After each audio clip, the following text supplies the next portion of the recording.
જો તમે બહાર પિઝા ખાવા જતા હો તો ખાતા પહેલાં એકવાર તપાસ કરજો, કારણ કે ખાવાની વસ્તુઓમાં કંઈ પણ ચીજ વસ્તુ નીકળી શકે છે, જેના કારણે તમારા સ્વાસ્થ્યને નુકસાન થઈ શકે છે. અમદાવાદના નિકોલ વિસ્તારમાં આવેલી એક પિઝા શોપમાં એક ગ્રાહકને કડવો અનુભવ થયો છે.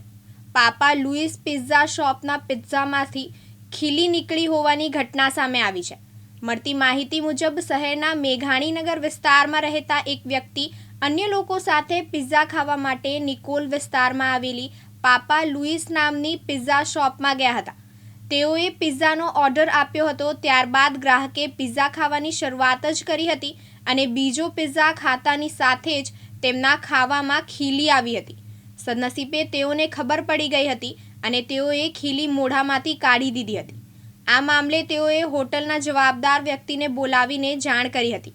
શોપના જવાબદાર વ્યક્તિએ પણ ભૂલ થઈ ગઈ તેવું સ્વીકાર્યું હતું અને ત્યારબાદ આવી ઘટના હવે નહીં બને અને અમે ધ્યાન રાખીએ છીએ, પરંતુ કોઈ કારણોસર ઉપરથી આ ખીલી પડી ગઈ હોય તેવું લાગે છે. જેથી ગ્રાહકે કહ્યું હતું કે તમારા રસોડામાં તમે કેવી રીતે ધ્યાન રાખ કે આ ત્યાંથી આવી ગયું.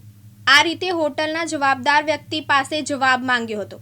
તો અમદાવાદ મ્યુનિસિપલ કોર્પોરેશનના ફૂડ વિભાગે આ મામલે ફરિયાદ મળતાની સાથે જ તેઓ દ્વારા તાત્કાલિક ધોરણે નિકોલના પાપા લુઈસ પિઝા ખાતે તપાસ માટે ટીમ મોકલી આપી હતી. ફૂડ વિભાગ દ્વારા ત્યાં ચેકિંગ હાથ ધરી પાપા લુઈસ પિઝાને સીલ મારવામાં આવ્યું છે.